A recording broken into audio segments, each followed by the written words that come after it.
CPI Palakkad ജില്ലാ സമ്മേളനത്തിലെ വിഭാഗീയത അതുമായി ബന്ധപ്പെട്ട് കാനം ഇസ്മായിൽ വിഭാഗങ്ങൾ തമ്മിൽ കടുത്ത മത്സരം നടക്കുന്നു എന്നുള്ളതാണ്.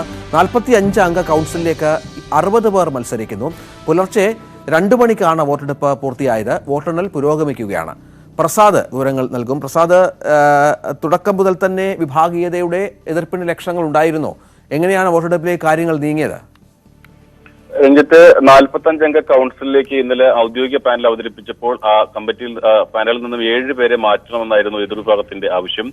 പക്ഷേ ഇത് അംഗീകരിക്കാൻ ഔദ്യോഗിക വിഭാഗം തയ്യാറായില്ല. ഇതേ തുടർന്നാണ് 15 പേർ മത്സരരംഗത്തേക്ക് വന്നത്. ഇതോടുകൂടി 45 അംഗ കൗൺസിലിലേക്ക് 60 പേർ മത്സരിച്ചു. ഇന്ന് പുലർച്ചെ 2 മണിക്കാണ് വോട്ടെടുപ്പ് പൂർത്തിയായിട്ടുള്ളത്.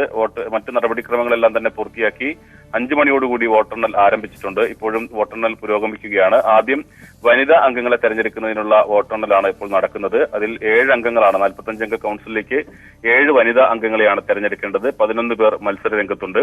അതിനുശേഷമായിരിക്കും മറ്റംഗങ്ങളെ തെരഞ്ഞെടുക്കുക. ജില്ലാ സെക്രട്ടറി സ്ഥാനത്തേക്കും മത്സരം നടക്കും എന്നതാണ് സൂചന. നിലവിൽ 2 തവണ ജില്ലാ സെക്രട്ടറിയും ഇപ്പോൾ കാംകോയുടെ ചെയർമാനുമായ സുരേഷ് രാജിനെ ജില്ലാ സെക്രട്ടറി ആക്കണം എന്നതാണ് ഔദ്യോഗിക വിഭാഗത്തിന്റെ താല്പര്യം. പക്ഷേ ഇതിനെ എതിർവിഭാഗം അനുകൂലിക്കുമോ എന്നതാണ് കണ്ടറിയേണ്ടത്. അങ്ങനെയെങ്കിൽ ജില്ലാ സെക്രട്ടറി സ്ഥാനത്തേക്കും മത്സരം നടക്കും.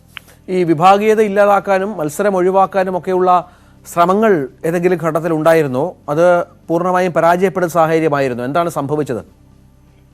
സംസ്ഥാന നേതൃത്വം മത്സരം ഒഴിവാക്കി സമവായത്തിലൂടെ പുതിയ കമ്മിറ്റിയെ കൊണ്ടുവരാനുള്ള ശ്രമം നടത്തിയിരുന്നു. പ്രകാശ് ബാബുവിന്റെ നേതൃത്വത്തിൽ അത്തരം ചർച്ചകൾ നടക്കുകയും ചെയ്തു. പക്ഷേ അതിന് 2 കൂട്ടരും വഴങ്ങാതെ വന്നതോടുകൂടിയാണ് മത്സരത്തിലേക്ക് പോയത്. ഇങ്ങനെ ഒരു ഒത്തുതീർപ്പ് ഫോർമുല എന്ന നിലയ്ക്കാണ് ആദ്യം ഔദ്യോഗിക പാനലിലെ 45 പേരിൽ 7 പേരെ മാറ്റണമെന്ന ആവശ്യം എതിർവിഭാഗം ഉന്നയിച്ചിട്ടുള്ളത്. പക്ഷേ അതിന് ഒരു തരത്തിലും വഴങ്ങില്ല എന്നതായിരുന്നു ജില്ലയിലെ ഔദ്യോഗിക വിഭാഗം പറഞ്ഞിരുന്നത്. ഈ ഒരു സാഹചര്യത്തിൽ കൂടിയാണ് 15 പേർ മത്സര രംഗത്തേക്ക് വന്നിട്ടുള്ളത്. CPIയുടെ കഴിഞ്ഞ ജില്ലാ സമ്മേളനത്തിലും മണ്ണാർക്കാട് നടന്ന ജില്ലാ സമ്മേളനത്തിലും വലിയ തോതിൽ മത്സരം നടന്നിരുന്നു. അതിനേക്കാൾ ശക്തമായ വീറും വാശിയുമുള്ള മത്സരമാണ് ഇപ്പോൾ നടക്കുന്നത്. ഇതിൽ നിലവിൽ 41 അംഗ കൗൺസിലായിരുന്നു മുമ്പുണ്ടായിരുന്നത്. അത് 45 അംഗ കൗൺസിലാക്കി വർദ്ധിപ്പിക്കുകയാണ് ചെയ്തിട്ടുള്ളത്. ഈ ഒരു സാഹചര്യത്തിലാണ് കൂടുതൽ അംഗങ്ങളെ എതിർവിഭാഗം ആവശ്യപ്പെട്ടത്. പക്ഷേ അതിന് വഴങ്ങാതെ വന്നതോടുകൂടി മത്സരത്തിലേക്ക് പോവുകയായിരുന്നു. ശരി, പ്രസാദ് ഉടുമ്പശ്ശേരിയാണ് വിവരങ്ങൾ പങ്കുവച്ചത്.